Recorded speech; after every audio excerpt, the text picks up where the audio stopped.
dar una muy buenas noches o buenos días. ¿Qué tal? Buenas madrugadas, mejor dicho, desde Valencia. No, me estaba escuchando tu introducción que decías cuando es 19 de febrero. Bueno, aquí ya estamos al 20 de febrero, estamos viviendo en el futuro. ¿En el futuro sigue la pandemia por allá? Sí, seguimos de pandemia y seguimos confinados. Los fines de semana aquí tenemos un confinamiento. Así es. Y bueno, y esta noche vamos a tener vamos a tocar este tema que estábamos hablando al inicio, las marcas de una iglesia saludable. ¿Acaso una iglesia tiene y me permite hacerte esa pregunta, una iglesia tiene que tener algunas marcas para que podamos identificarlas nosotros que es saludable? ¿Qué opinas? Por supuesto que una iglesia tiene que tener unas marcas que identifiquen que es una iglesia sobre todo bíblica y una iglesia del Señor, ¿no? Porque hoy en día tenemos esta pandemia, también se valga esta palabra, ¿no? De iglesias que hay en muchísimos lugares, pero cuando observamos esta iglesia nos viene a la mente, ¿no? ¿Qué es una iglesia? Porque normalmente hay tantas iglesias con tantas doctrinas, tantas enseñanzas que muchas veces están alejadas de las escrituras. Entonces, cuando nosotros hablamos de una marca o una iglesia, estamos diciendo que las iglesias verdaderas de Cristo tienen unas marcas que le caracterizan, que son las marcas que las escrituras demandan que una iglesia tenga para ser una iglesia cristiana, ¿no? Porque hay muchas iglesias que se dicen ser cristianas. Los mormones dicen que son iglesia cristiana, ¿verdad? Pero ¿lo son a la luz de las escrituras? Pues ciertamente no lo son a la luz de las escrituras. Y es más, hay muchas iglesias que hoy en día también están por mi ciudad y por Santa Cruz, también me imagino que se llaman cristianas, pero de bíblicas no tienen absolutamente nada, ¿no? Entonces, no vale con decir una iglesia es cristiana, sino tenemos que analizar si esa iglesia realmente tiene esas marcas que caracterizan una verdadera iglesia del Señor. Exactamente, ¿no? Porque como vos decías bien, hay muchas sectas el día de hoy que se llaman así iglesias cristianas, que se llaman así iglesias bíblicas. Y por ejemplo, también tenemos hasta cuando nos topamos con alguna persona y dice, sí, yo creo en la Biblia, yo creo en Dios, pero ¿cómo lo crees? ¿No? Y ahí empieza ya a uno a hacer una confesión de fe y hacer teología, preguntarle, ¿cómo crees en las escrituras? ¿Es infalible? ¿No es infalible? ¿Es inherente? ¿No es inherente? ¿Qué crees de Jesucristo? ¿Qué crees de Dios? Etcétera. Y ahí ya podemos ir filtrando. Lo mismo con el tema de las marcas de una iglesia saludable. Tiene que tener características de una iglesia. No podemos llamar una iglesia de Cristo a cualquier secta o cualquier iglesia que hace cada domingo se reúne y simplemente menciona el versículo, pero nunca hay una predicación bíblica, nunca hay una predicación expositiva, nunca hay una predicación que realmente esté acompañada del Espíritu Santo y transforme vida, ¿no? Ahora, para ir metiéndonos al tema de las marcas de una iglesia saludable, ¿cuál sería, por ejemplo, a tu punto de vista, y obviamente que esto no nace de nosotros no estamos inventando la pólvora para aclarar también acá, estamos haciendo también referencia de otros hermanos en la fe que a través de la historia también han sacado características o las marcas de una iglesia saludable. Pero en tu conocimiento que tenés y en tu estudio que has realizado, ¿cuál sería una marca principal, por así decirlo, al inicio que tenemos que notar en una iglesia?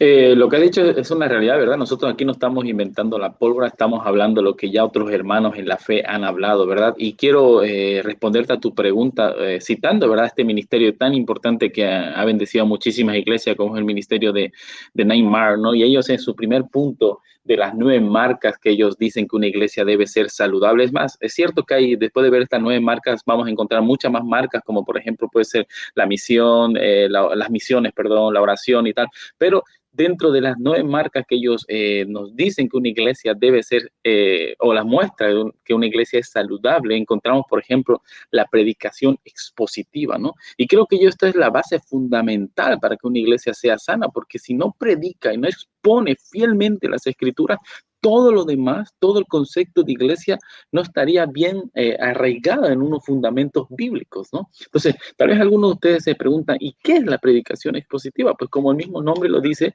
la predicación expositiva es hablar y exponer lo que el texto dice. O sea, si las escrituras hablan, yo hablo lo que las escrituras hablan, sin añadir y sin quitar absolutamente nada, porque en 2 Corintios capítulo 2, versículo 17, dice Pablo que hay muchos falsificadores, muchos que han ido predicando diciendo que esta es la voz de Dios, pero en realidad no era la voz de Dios. Y entonces él dice, yo predico, podemos parafrasear a Pablo, yo predico de manera expositiva, expongo todo el consejo de Dios porque hablo delante de Dios y de parte de Dios. Yo expongo el texto. Hoy en día hay muchas congregaciones que citan un pasaje de las Escrituras y exponen lo que ellos creen que debiera decir ese pasaje de las Escrituras, pero esto no es predicación expositiva. Predicar expositivamente es hablar, como ya hace un momento, donde la Biblia hable, sin quitar ni añadir absolutamente nada.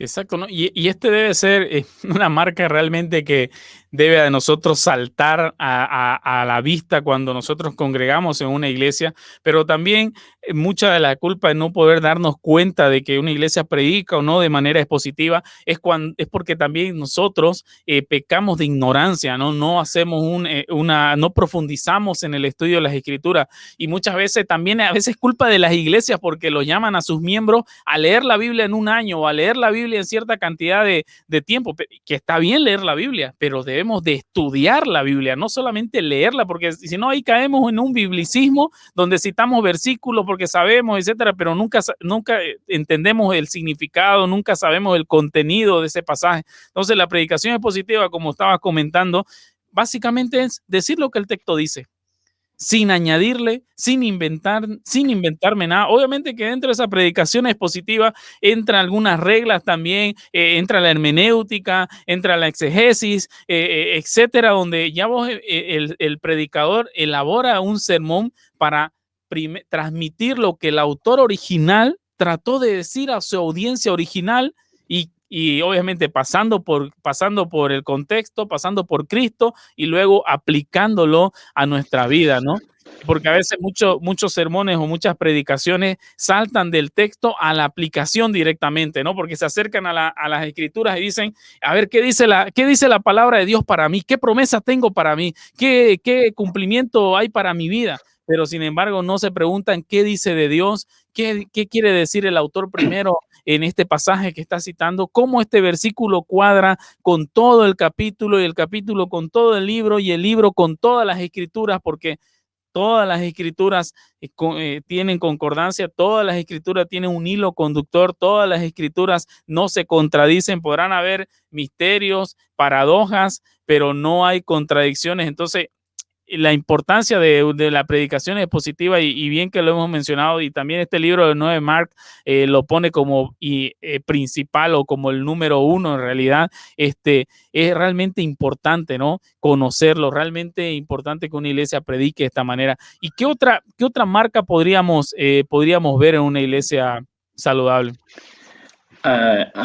Me gustaría añadir antes de pasar a la segunda marca que consideramos a través de este libro de Neymar, es el tema de la predicación expositiva, pero también la predicación expositiva sistemática, ¿no? ¿Esto qué quiere Es decir? un buen Una punto. iglesia saludable es aquella iglesia que coge el Evangelio de Juan, capítulo 1, versículo 1, y lo termina exponiendo verso por verso lo que las escrituras dicen o lo que Dios ha hablado a través del Evangelio de Juan, ¿verdad? Esto es muy importante para poder cumplir lo que Pablo dice en Hechos capítulo 20, versículo 27, no rehusé darles todo el consejo de Dios. Cuando una iglesia no predica de manera expositiva ni sistemática, te das cuenta que en el transcurso de unos 3, 4, 5, 6 domingos están predicando siempre lo mismo, lo mismo, lo mismo, porque siempre van a escoger pasajes que les agraden, pasajes que traigan promesas, pero nunca van a traer esos pasajes que en cierta ocasión a veces son muy difíciles, pero son necesarios para la iglesia porque como predicadores no se debe rehusar a dar todo el consejo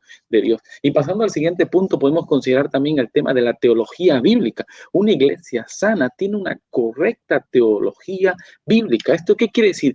Que enseña de acuerdo a la sana doctrina, que enseña de acuerdo a lo que las escrituras dicen que es Dios, ¿verdad? Mi teólogo favorito, Sproul, nos comenta en su libro Todos somos teólogos, que hacer un estudio o enseñar acerca de Dios alejado de las escrituras no es más que la labor de un necio, de una persona que no conoce realmente a Dios. Entonces, una iglesia sana tiene como principal marca la teología bíblica e enseña qué es una iglesia, enseña qué es Dios, enseña qué es la salvación a través de las escrituras, como dice en Tito capítulo 2, versículo 1, ¿verdad? Enseñamos la sana doctrina, lo que las escrituras hablan con respecto a los temas importantes y fundamentales para un cristiano. Y la teología bíblica, básicamente, bueno, primeramente, ver que no es la teología bíblica, ¿no? Y la teología bíblica no es simplemente citar textos o versos de las escrituras de manera mecánica o de memoria, o como algunos le llaman el biblicismo, ¿no?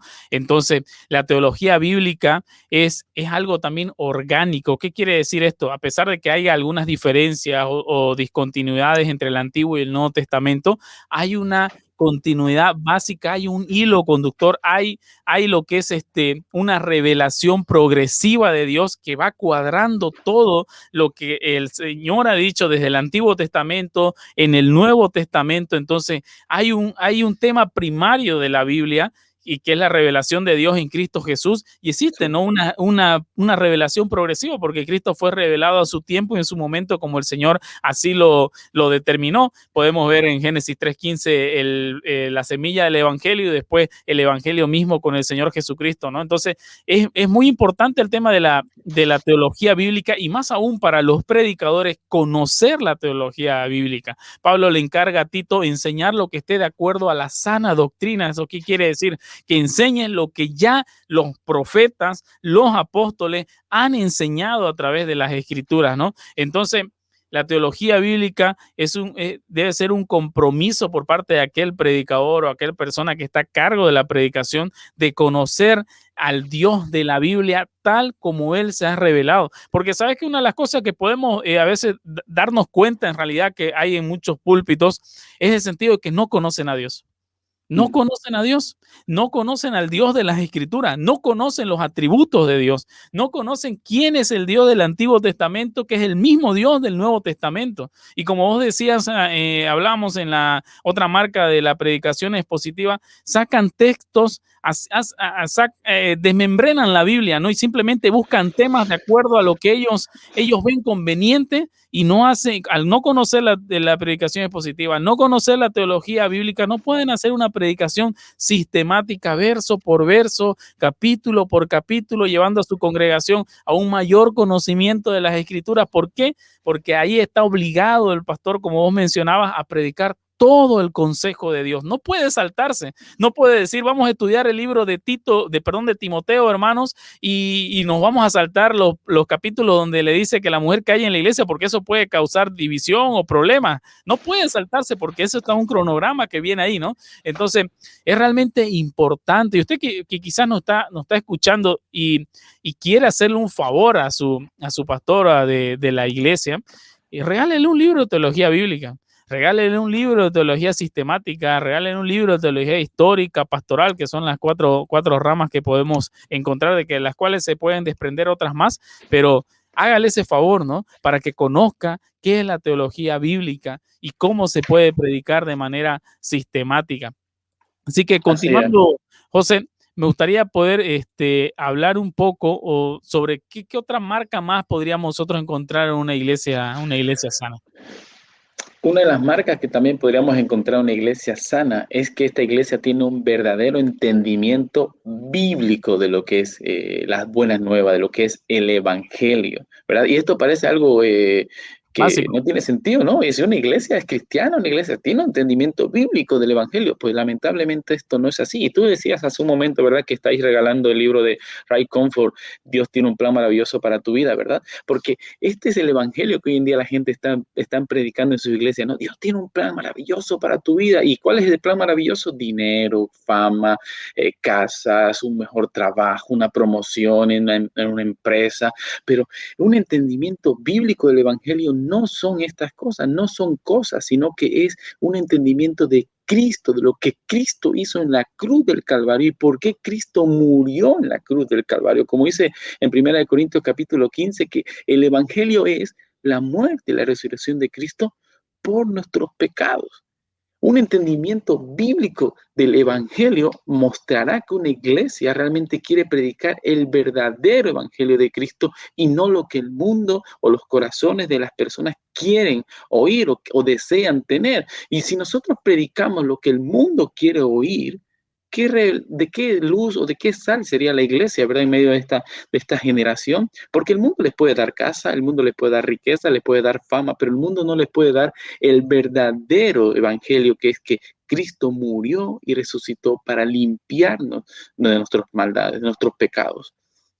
Y es algo realmente que puede sonar básico, ¿no? Que una iglesia realmente conozca qué es el evangelio. Y eso también nos pasa en a muchas personas que no compartimos el evangelio porque no conocemos el evangelio.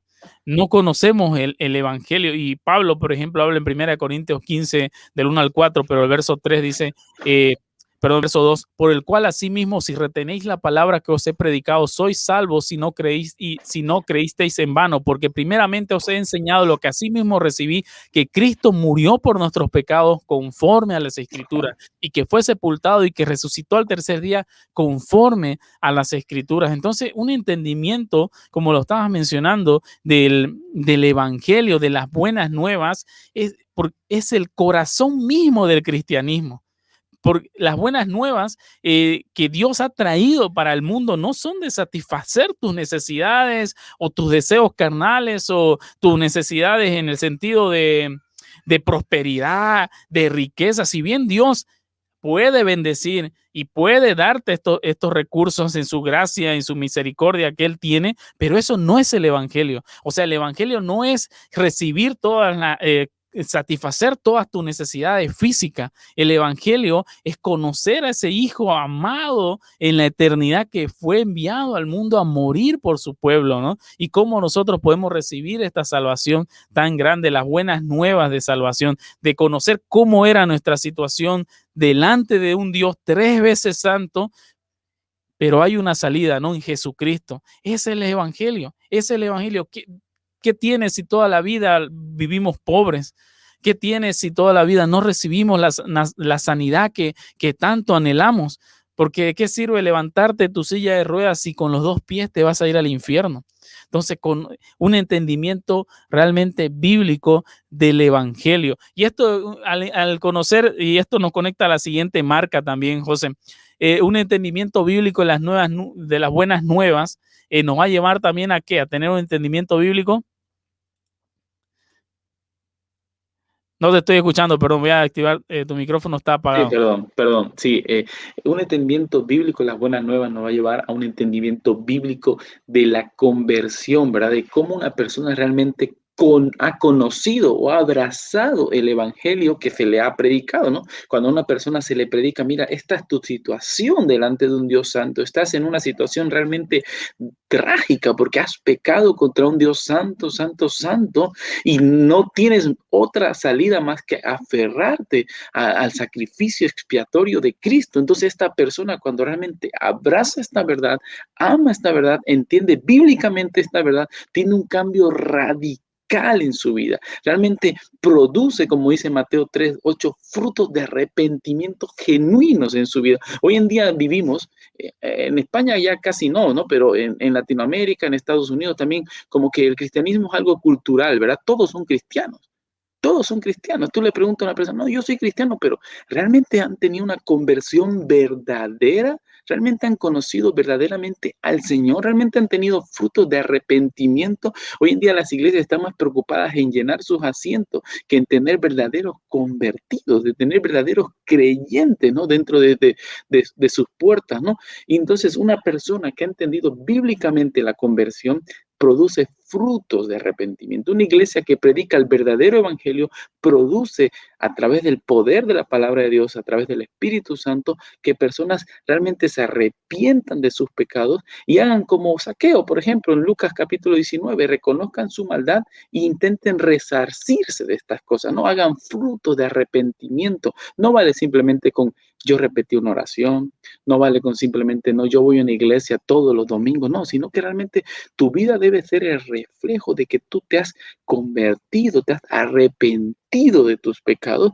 y has tenido un cambio radical, ¿no? Un cambio de mente total hacia Cristo, hacia Dios, y ahora solo buscas y anhelas obedecerle por encima de todo.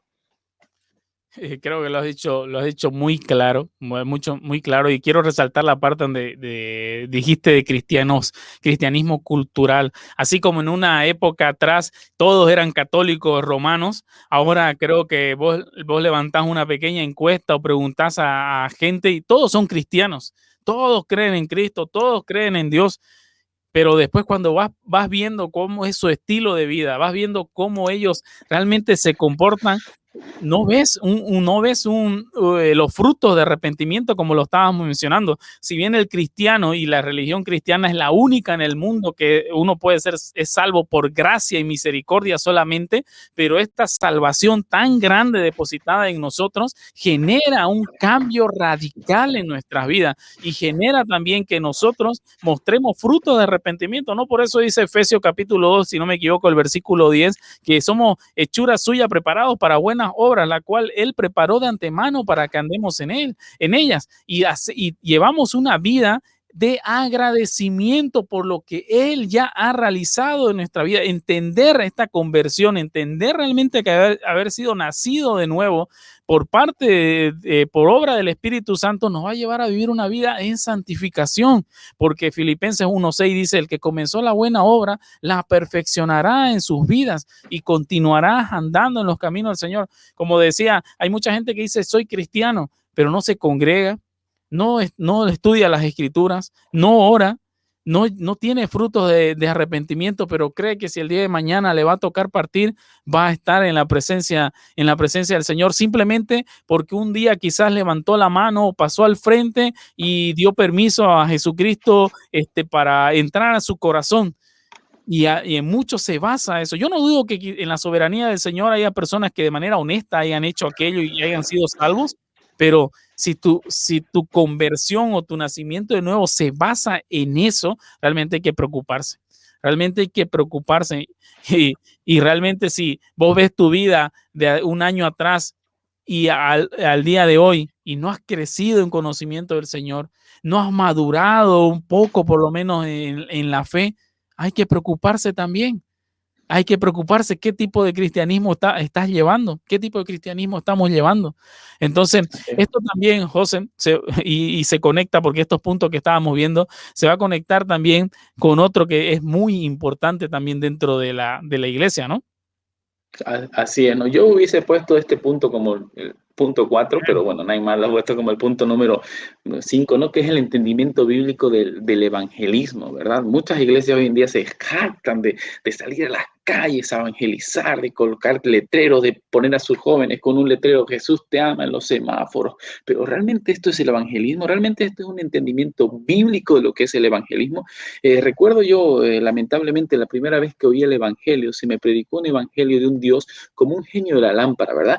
Tú conviértete porque el evangelio es que Dios va a cumplir todos tus deseos de tu corazón, te va a dar gozo, te va a dar paz, te va a dar riqueza, te va a dar prosperidad, te va a dar una esposa, etcétera, etcétera, etcétera, ¿verdad? Y cuando nosotros escuchamos que personas comparten el evangelio o hacen evangelismo de esta manera, ciertamente no han entendido el evangelio y ciertamente no están siguiendo los principios bíblicos de cómo predicar el evangelio. Juan el Bautista, ¿verdad? Que vino a allanar el camino a nuestro Señor Jesucristo, no predicó estas cosas, sino que dijo, generación de víboras, arrepentíos, arrepentíos y huid de la ira venidera. El evangelismo bíblico es salir a las calles y predicar que hay una enemistad profunda del ser humano contra Dios, como dice Romanos capítulo 5, versículo 1, ¿verdad? Que el hombre está en guerra por sus pecados contra Dios y que la única salida para esa guerra, para encontrar paz con este Dios, es Jesucristo, no cosas, no dinero, no prosperidad, no casa, no que tengas una esposa, no que tengas hijos, no que te promocione el trabajo, sino que es Cristo. Y hoy en día las iglesias están llenas de personas que han oído este falso evangelio, como aquellos que seguían a Jesucristo por los panes y los peces, pero cuando Él les dice, comed mi carne y bebed mi sangre, deciden alejarse de Cristo, ¿verdad? Entonces el verdadero evangelismo es predicar lo que Cristo predicó, de que Él es el único camino, verdad y vida, y que fuera de Él solo hay condenación eterna. Es verdad, porque si nosotros no predicamos en el tema del evangelismo, perdón, antes de iniciar, para mí está bien que vaya el evangelismo en este punto, porque si no conoces el evangelio, ¿cómo vas a evangelizar a otro? Así que está bien para mí, así que vamos, estoy de acuerdo como Mark lo colocó. Mira, eh, si no conoces el evangelio, obviamente no puedes llevar a hacer un evangelismo de manera correcta. hay muchas personas, como vos decías, y esto yo lo veo en la ciudad, también se paran, ¿no? En el semáforo y colocan una pancarta que dicen Jesús te ama, ¿no? O Dios tiene un plan maravilloso para tu vida, o busca a Cristo y todos tus problemas se solucionarán, etcétera.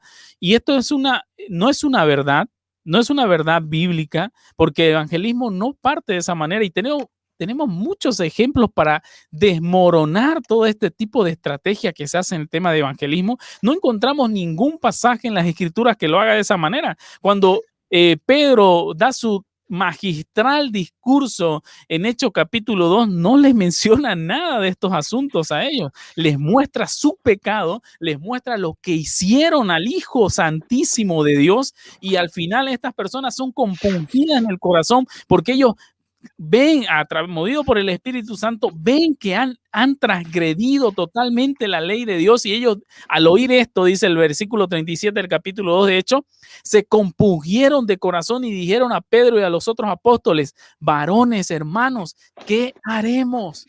¿Qué haremos? Y Pedro les dice: arrepentíos, arrepiéntanse de sus pecados. ¿Cómo el hombre natural va a querer va a querer recibir a un Dios tres veces santo si no primero no conoce su condición y no conoce de dónde él se encuentra, cuál es su situación delante de Dios? ¿Cómo él no va a querer recibir a un Dios tres veces santo si primero no se le predica su miseria? ¿Cómo él va a recibir las buenas nuevas en el evangelismo si él no conoce primero las malas noticias? Por eso, llevar así un evangelismo de esa manera es algo a medias, es gastar recursos.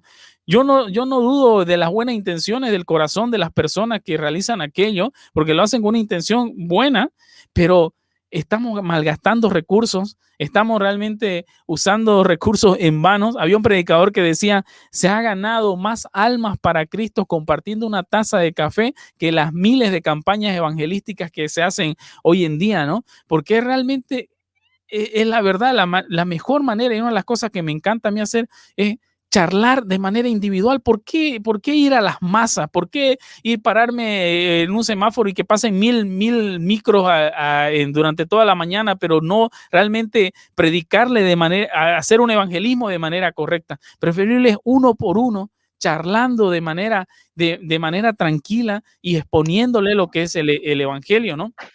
Así que Así es. este tema del evangelismo, perdón, lo vamos a tocar ya lo tenemos programado para el mes de marzo, porque realmente es un tema muy importante para tocar qué es el evangelio, qué es el evangelismo y qué no es el evangelismo, ¿no? Así que, José, antes de continuar, me gustaría saludar a todas las personas que se han venido conectando y mandándonos saludos y escribiéndonos, como Aquelina Jacqueline García, Juan de Dios Quiroga, Rocío Lima, también vemos a Eviani, también se conectó nuestra madre, bueno, por lo menos nuestra mamá nos ve, así que un saludo. Sara Pardo, Enoch Rodríguez, también a Dana Bustos, que se ha conectado, y a cada uno de ustedes que nos aparecen ahí en la transmisión, bueno, que nos aparecen en realidad, que están viendo, pero no nos aparecen sus nombres. Un saludo también a David Justiniano, Elena Núñez, Manuel José Torres, Wilson Estalí también, y saludamos a cada uno de ustedes, Mariana Bolívar. Recordarles también que por cada mensaje que usted envía a la transmisión o al número de la radio, al 621-00-002 de WhatsApp, 621-00-002, automáticamente vamos a registrar su nombre para poder participar en el libro que vamos a regalar el primer miércoles del mes de marzo. Dios tiene un plan maravilloso para tu vida, el mito del mensaje moderno de Ray Comfort. Así que simplemente mande un mensaje en la transmisión o mande un mensaje a lo que es el número de la radio por WhatsApp y automáticamente queda registrado.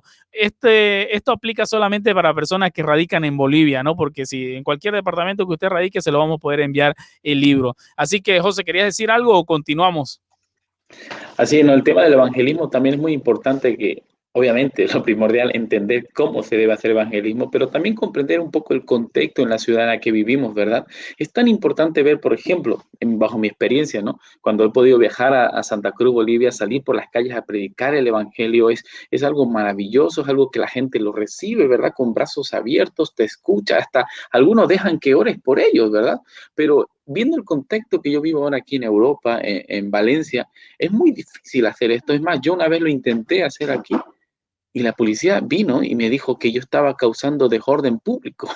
Entonces, analizando mi contexto, me di cuenta que lo mejor es el evangelismo personal, ese de conocer a las personas, hacerme amigo de las personas y poder compartirles el evangelio de esa manera, como tú decías, ¿verdad? A través de una taza de café, a través de invitarles a casa a comer, o tal vez simplemente, además, he podido compartir el evangelio con un amigo diciendo, vamos a correr juntos, vamos a hacer deporte juntos, ahí vamos a aprovechar, vamos a hablar, a analizar también nuestro contexto, cómo estamos viviendo en nuestra ciudad, nuestro barrio, nuestro instituto, la universidad, cómo es la mejor manera más sabia para poder compartir también el evangelio, ¿no? Y este punto del evangelismo nos va a llevar también a la membresía de la iglesia.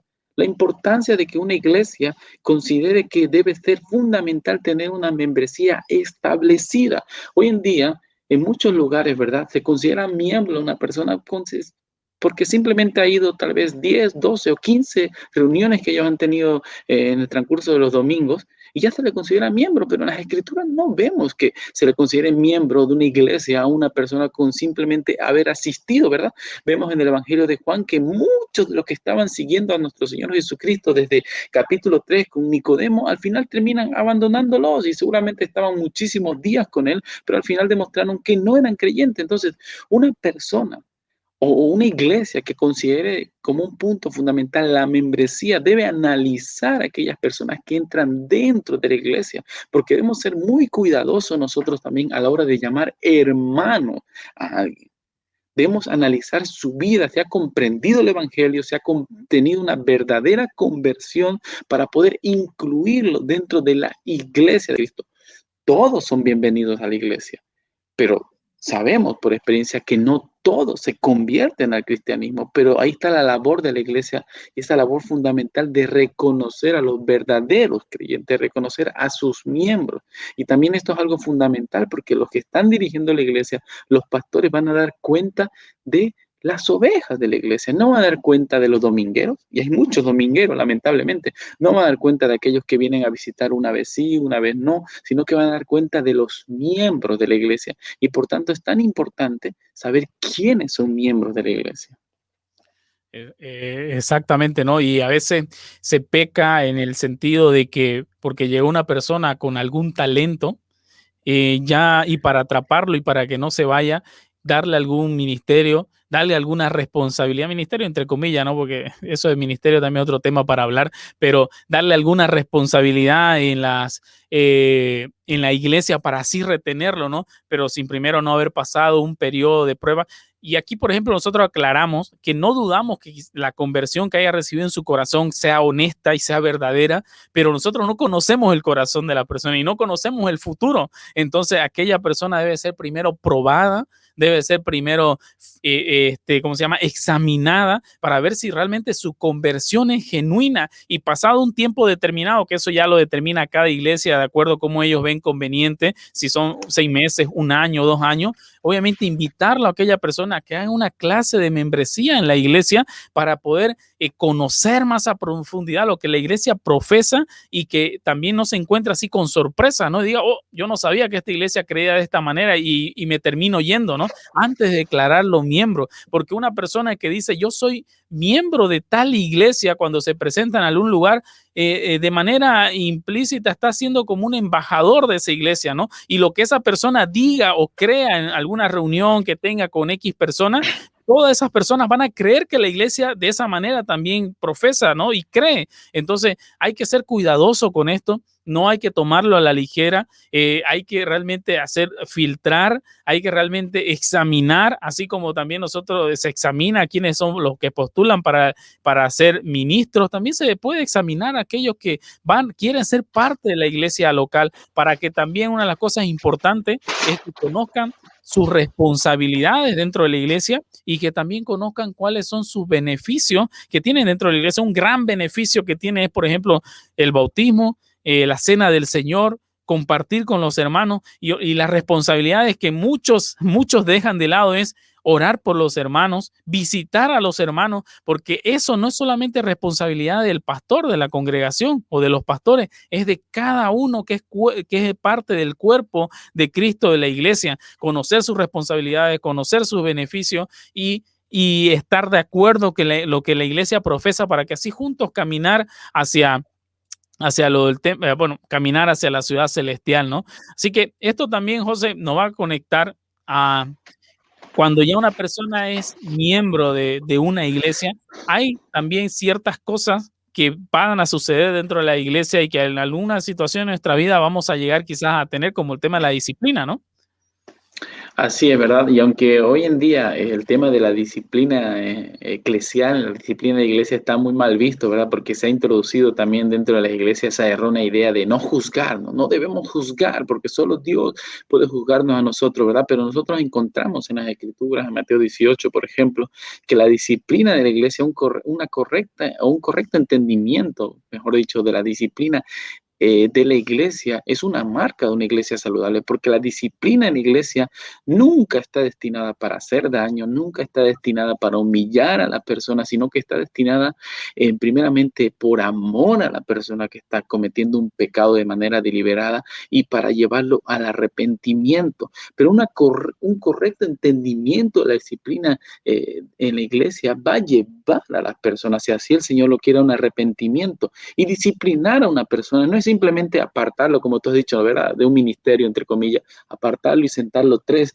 meses, un año, 2 años, no lo sé, y no permitirle servir en la congregación, sino que una disciplina en la iglesia, como vemos en Mateo 18, es una confrontación del pecado a través de las escrituras y a través de ellas llevarlo al arrepentimiento, demostrarle a través de la palabra cómo esta persona está errando, esta persona está desviándose de la verdad y volver a encaminarlo en el camino del Señor, ¿verdad? Entonces, la disciplina debe ser una marca fundamental en la iglesia, no porque queremos juzgar a las personas y echarlos fuera y humillarlos, sino porque queremos que los que son realmente miembros, si se están desviando, traerlos nuevamente al camino. Pero una disciplina bíblica, no cualquier disciplina que hoy en día encontramos, ¿verdad? En muchas pseudos iglesias. Claro, no es una disciplina, pero no se practica la disciplina bíblica con el afán de bajarlo y apartarlo o acobardarlo para que al final esta persona se termine yendo de la iglesia porque nos estorba, sino es una disciplina bíblica para restaurar a aquella persona. No puedo decir, bueno, vos cometiste un pecado, entonces vos no podés ya tener una responsabilidad dentro de la iglesia, te aparto y sentate un año a meditar en lo que has hecho, sino que tiene que haber un acompañamiento, tiene que haber una restauración hacia aquella persona, no abandonarlo hacia su suerte. Entonces, una disciplina bíblica busca restaurar y también una iglesia saludable practica la disciplina bíblica porque cree que de esa manera también se puede guardar a los demás hermanos, porque si vos ves en una congregación que una persona lleva un pecado realmente llamativo, por así decirlo, y que no, y que contradice a la fe que él dice profesar, entonces tenés que disciplinarlo y tiene que la iglesia, si fue llamativo, ver que aquella persona está siendo disciplinada, ¿no? Ver que aquella persona está siendo guiada, ver que aquella persona está siendo orientada, ¿no? Siguiendo los parámetros que vemos en Mateo 18 también, porque hay algunas personas que no aceptan la disciplina de la iglesia y por eso es muy importante el punto anterior que nosotros mencionábamos de la membresía, porque si una persona acepta ser miembro de aquella iglesia, también le está dando la responsabilidad a los pastores de la iglesia de cuidar su alma, ¿no? De cuidarlo a él de manera espiritual y le está dando también esa autoridad para que ellos puedan disciplinarlo si así ven conveniente o aconsejarlo si ven que está haciendo alguna cosa errada, ¿no? Entonces, la membresía, la disciplina va conectada también y esto se va acomodando también al octavo punto, que es la promoción del discipulado y el crecimiento cristiano, ¿no? Así es, pero antes de pasar a este punto, me gustaría añadir con respecto a la disciplina, que también la disciplina es un medio en que los pastores cuidan a la iglesia. Si una persona ha sido confrontada con un hermano, con dos hermanos y por último con toda la iglesia y persiste en este pecado, es porque claramente nos está mostrando que no es cristiano y el siguiente paso es expulsarlo de la membresía de la iglesia. Por tanto, de esta manera cuidamos a nuestra iglesia, ¿no? Cuidamos a los hermanos de que no sean contaminados también con esta persona que está diciendo que es cristiana, pero que su vida deja mucho que desear, ¿verdad? Nuestro Señor nos dijo que debiéramos nosotros acercarnos a aquellos que son publicanos, a aquellos que son mundanos, a aquellos que son incrédulos y predicar el Evangelio, pero aquellos que se llamándose cristianos y viven una vida completamente en desorden, ni comamos siquiera con ellos, ¿verdad? Entonces, es una muestra de amor a los hermanos que están dentro de la iglesia para cuidarlos. Y como tú decías, una marca de una iglesia es el discipulado, es el buscar constantemente el crecimiento de los hermanos, ¿verdad? Una iglesia hace un discipulado principal de todos los miembros de su iglesia desde el púlpito. Por eso es tan importante la predicación expositiva. Desde ahí se disipula y se lleva un crecimiento cristiano, pero también una iglesia sana practica el discipulado y el crecimiento bíblico personal. O sea, el pastor con otros hermanos o los mismos hermanos entre ellos buscan constantemente crecer en el conocimiento de Cristo.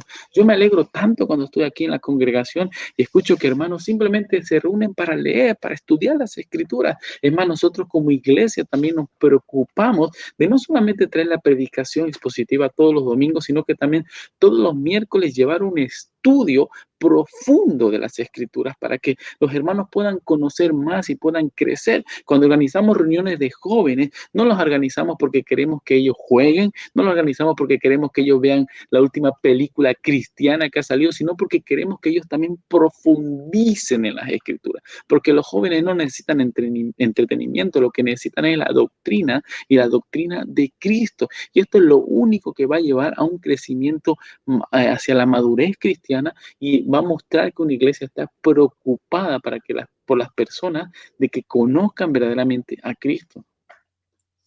Si bien es cierto que como cristianos tenemos un mandato a congregarnos en el día del Señor y no ha sido un mandato de, qué sé yo, participar de algún estudio bíblico o un discipulado, pero cuánto bien le haremos a nuestra alma, cuánto bien le haremos a nuestro conocimiento de poder juntarnos con otros hermanos, participar de esto. Y esto tiene que ser una preocupación de aquellos que están a cargo de la congregación, de poder enseñar a otros, de poder reunirse con otros para poder enseñarles los fundamentos básicos de la religión cristiana, para que así también ellos puedan crecer y en su momento puedan ellos enseñar a otros. Pablo le dice a Timoteo, ¿no? En 2 de Timoteo 2:2, lo que tú has oído de mí, esto también enseña a otros hombres que Señale a sean otro. capaces de enseñar. O sea, esto no se trata simplemente de retenerlo para mí, y estuvimos hablando en la página El Peregrino sobre la pluralidad de ancianos, que hay iglesias que quieren toda la autoridad manejarla a una sola persona. Esto no solamente se trata de que una persona de la congregación tenga el conocimiento, sino que tiene que multiplicarse. Todos. Toda la congregación debe de llegar a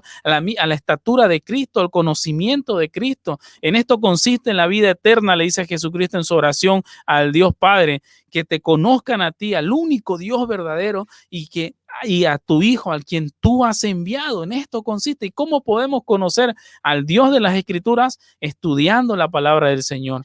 Y como lo mencionaba ahora, hace un momento vos, como iglesia, cuando nos reunimos fuera del día del Señor, no lo hacemos por diversión, aunque no está mal también pasar momentos de recreación con los hermanos, pero nuestro principal objetivo es crecer en conocimiento, hablar del Señor, hablar de la palabra del Señor, preguntar al hermano cómo le está yendo en su estudio familiar, en su devocional familiar, cómo está conduciendo su casa, cómo está conduciendo a su hijo, necesita ayuda, etcétera, etcétera, ¿no? Entonces, tiene que mostrarse un crecimiento y no preocuparnos por llenar las sillas de las iglesias. Ese no debería ser nuestra preocupación primordial. ¿De qué sirve tener una iglesia con 5,000 miembros si más se parece a un club social a una iglesia? ¿De qué sirve tener 1,000 personas en la iglesia que no se han nacido de nuevo? Más vale tener 5 o 10 que realmente amen al Señor, realmente se muevan por el Señor, realmente entreguen su vida por el Señor, ¿no? Entonces, debe haber un discipulado, debe haber un crecimiento cristiano. El día de hoy, más que preocuparnos por llenar las sillas de las iglesias, sea a cualquier costa, ¿no? Y esto nos va a llevar también, José, a tener un entendimiento bíblico del liderazgo dentro de la congregación, ¿no? Así es, un entendimiento bíblico del liderazgo de la iglesia es una marca de una iglesia saludable. Como decíamos hace un momento y también hemos hecho un vídeo con respecto a esto, una iglesia sana busca la pluralidad de ancianos, la pluralidad de pastores. ¿Esto qué quiere decir? Que no solamente haya una persona ahí como líder absoluto, sino que haya muchos hombres que puedan liderar la congregación, ¿verdad? Es cierto que hay excepciones cuando una iglesia está empezando. Obviamente se levanta solo un hombre, ese hombre está predicando, está enseñando, pero la labor de este hombre, aparte de enseñar a la iglesia, es también buscar a otro, como tú citabas, 2 Timoteo capítulo 2, versículo 2, ¿verdad? Lo que tú has aprendido, lo que tú sabes, enséñaselo a otros hombres que sean capaces de liderar y de enseñar juntamente contigo. Esto va a traer muchísimos beneficios a la congregación. Yo cuando visito alguna iglesia, he visto alguna iglesia y veo que están 10, 15 años ya sirviendo en esa ciudad y solo tienen un pastor.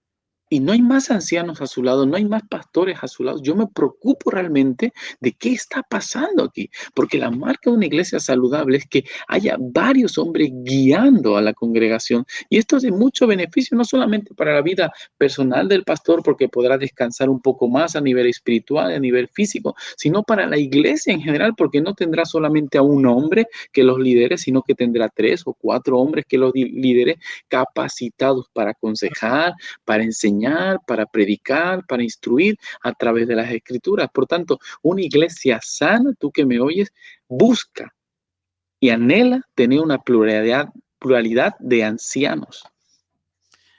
Como vos mencionabas, ¿no? Y eso es llamativo cuando encontramos congregaciones que llevan mucho tiempo, muchos años, y solo hay una sola persona a cargo de toda la congregación, ¿no? Un solo pastor, uno que solamente predica. Y no se han levantado más hombres. Ahí podemos ver, o bien el Señor no está respaldando esa obra, o bien esta persona es autoritario, y cualquiera que se levante con esas características de poder enseñar es apartado o corrido de la iglesia. No, obviamente que hay excepciones cuando una iglesia está iniciando. Hay una sola persona, pero se está preparando a otros hombres para que puedan también acompañar y ayudar. Y un entendimiento bíblico también del liderazgo hacia nosotros que somos miembros de una congregación nos va a ayudar a darnos cuenta si tal persona que está en el liderazgo o ejerciendo el pastorado realmente ha sido llamado por el Señor, realmente tiene esa vocación de servicio, porque hay muchos que hoy, el día de hoy, ya han subido a un nivel que ya se han vuelto superstar, ¿no? Estrellas que ya son, no podés llegar a ellos, no podés ni tocar su manto como la mujer tocó el manto de Jesucristo, no son no son accesibles ya, ¿no? Te mandan con el pastor del pastor del pastor, digamos, ¿no? Una cadena como un multinivel, ¿no? Entonces, ahí podemos darnos cuenta que no hay realmente un pastorado, no hay un pastorado bíblico, no hay realmente un llamado, porque aquel que quiere ejercer mayor autoridad dentro de la iglesia tiene que ser servidor de todos. Y Charles Spurgeon decía, el que quiere tener mayor autoridad dentro de la congregación debe ser el que esté dispuesto a hacer el tapete donde todos los demás se limpien los pies, ¿no? Entonces, eso nos va a ayudar a nosotros como miembros de la congregación a poder darnos cuenta también quiénes realmente están siendo llamados, han sido llamados para este santo ministerio. Santiago capítulo 3 dice en su primer versículo: no os hagáis maestros muchos de vosotros, sabiendo que recibiréis mayor condenación. Conocer también esto nos va a llevar a temblar, o sea, no a tomar a la ligera el tema del liderazgo dentro de la congregación, ¿no? O sea, estas son algunas marcas de una iglesia saludable. Sé que se han adicionado más, como el tema de misiones. No sé qué otro punto más se ha adicionado. La oración también, las La reuniones de oración. oración. Muy bien. Estamos llegando ya al final. Faltan 5 minutos para que terminemos. Realmente ha sido un tema muy, muy, muy ajetreado, por así decirlo. Me olvidé de mandarle saludo a la señora Roxana, que nos escucha de Satélite Norte. Le mandamos un saludo y realmente me sorprende hasta dónde podemos llegar a través de la frecuencia de la radio, porque está a muchos kilómetros de acá, Satélite Norte, por donde tenés tus terrenos. Entonces, Dos. tenés 2 terrenos, bueno, Michi, ya terrateniente, ¿no? Pero bueno, estas marcas realmente son importantes conocerlas. Y tenemos algunos libros para recomendar. No sé si si vos tenés algunos libros, pero nosotros básicamente hemos hablado de lo que aquí Mark Dever habla en este pequeño libro, que es una iglesia sana.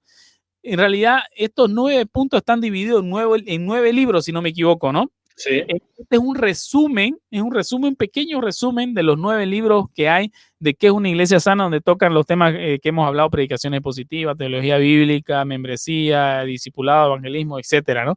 Entonces, y otros libros que me gustaría recomendar, y todo esto lo tenemos en editorial, lo tenemos en Librería Cristiana El Peregrino, Manual para Pastores y Miembros de la Iglesia, de John Owen. Manual para Pastores y Miembros de la Iglesia, un libro un poquito grueso, pero vale la pena. También tenemos estos libros que son de estudio de Luis Berkhoff, que son principios de interpretación bíblica y teología, teología sistemática también, una introducción a la teología sistemática, y este que es una joya, realmente que es una joya, uno de los mejores libros que he podido leer: Cómo predicar a Cristo usando toda la Biblia, cómo aplicar la teología bíblica Ya en una bíblica. predicación expositiva. Aquí habla de predicación expositiva y la teología bíblica. El nombre el autor no lo puedo mencionar. ¿Vos sabés cómo se menciona su nombre? Graham Golwoski. Ya, tranquilo, güey. Oye, ese libro para mí, ese libro que acabas de mostrar, cómo predicar a Cristo usando toda la Biblia, es maravilloso porque me enseñó una cosa que muchas personas hoy no saben. La Biblia no habla de mí, la Biblia no habla del hombre, la Biblia habla de Cristo. La Biblia, su tema central es Cristo. Es Cristo, Cristo, Cristo. La gloria de Dios a través de Cristo. No habla del nombre. Y eso es muy importante. Es un libro realmente maravilloso. El que lo pueda comprar, lo pueda adquirir a través de Editorial Peregrino, Ministerio Peregrino, la Librería Peregrino. Realmente es fantástico, es fantástico, es fantástico. Y puedo decirte que es el segundo libro que leí de doctrina sana en mi andadura como cristiano. Y él tiene otro título también que se llama Predica, que igual habla de predicación expositiva, el mismo autor. Así que, bueno, son recomendables. Si usted quiere quizás adquirir uno de estos libros, puede escribirnos al 778-00960, 778-00960. Hacemos envío a toda Bolivia y entregas a domicilio aquí en la ciudad de Santa Cruz de la Sierra, dentro de la mancha urbana, claro está. Así que, José, hemos llegado al final. Realmente gracias por acompañarnos. Quisiera poder recomendar No, un no. libro, A ver, un libro, dale. un libro que también impactó mucho mi vida después de 2 años que yo me había convertido, que se llama Soy realmente cristiano, de Mike McKinley. También es un libro de Neymar. Es un libro que fantástico, ¿verdad? Que hace una pregunta que muchas veces nosotros como cristianos no nos las hacemos porque ya presuponemos que lo somos, ¿no? ¿Soy realmente cristiano? Mi vida está mostrando que yo soy cristiano. Amo la palabra del Señor, amo la oración, amo a mis hermanos, amo mi iglesia local. Entonces es un libro que lo pueda adquirir, es realmente maravilloso, ¿no? Soy realmente cristiano, de Mike McKinley. Y es un libro gratuito, te comento, ahí está. En PDF está gratuito. Puedes entrar a la página de Nightmark, y buscar ahí en su buscador Soy realmente cristiano. Está en PDF gratuito. Si también lo quiere usted, puede escribirme al 778-00960 y se lo puedo pasar también por WhatsApp. No hay ningún problema. Así que, y este libro, si le gusta leer en físico, lo puede adquirir también, ¿no? Soy realmente cristiano, si no me equivoqué, es el nombre de prefacio de King Cameron. ¿Quién era el autor? Mike McKinley. McKinley. Ok. Muy bien. Eso sería entonces todo, José. Gracias por tu tiempo. A ver si nos podemos volver a ver nuevamente en alguna otra ocasión, de madrugada o de día. A ver si mañana no sé si vamos a hacer la transmisión. Tenemos nuestro sector en la página El Peregrino. Si usted quiere buscarnos en el Facebook, puede buscar El Peregrino, nuestra página del Facebook, donde nosotros hacemos transmisiones cada fin de semana. No tenemos una hora fija, pero hacemos transmisiones cada fin de semana donde tocamos temas interesantes también. O si no, también subimos artículos todos los días, artículos de interés de diferentes autores, donde usted nos puede también seguir. Yo estoy mostrando ahí en la transmisión la página El Peregrino, para que usted pueda buscarlo en el Facebook y ver la imagen y darle like a la página y enterarse de todas las cosas que realizamos aquí en la página, ¿no? Gracias al Señor estamos llegando ya a casi 18,000, bueno, ya tenemos 19,000 personas que siguen la página, ¿no? Realmente impresionante para mí, pero todo para la gloria del Señor. Así que si quiere seguir la página, búsquela El Peregrino en Facebook y entérese de las noticias, bueno, de los artículos y de las transmisiones que realizamos. El día de mañana, ¿tenemos transmisión o no tenemos? Esperemos que sea persona mañana. O bueno, hoy aquí ya. Oye, así que bueno, José, gracias por tu tiempo. Últimas palabras para despedirnos. No, gracias a ustedes. Realmente estoy muy contento de poder estar en este programa y agradecido con el Señor por todo lo que está haciendo también a través de Radio Educativa allí, ¿no? En Santa Cruz, transmitiendo siempre el Evangelio y llevando estos programas tan interesantes. Así que un saludo, me despido desde Valencia, España. Un abrazo a todos. Chao, chao, José, gracias.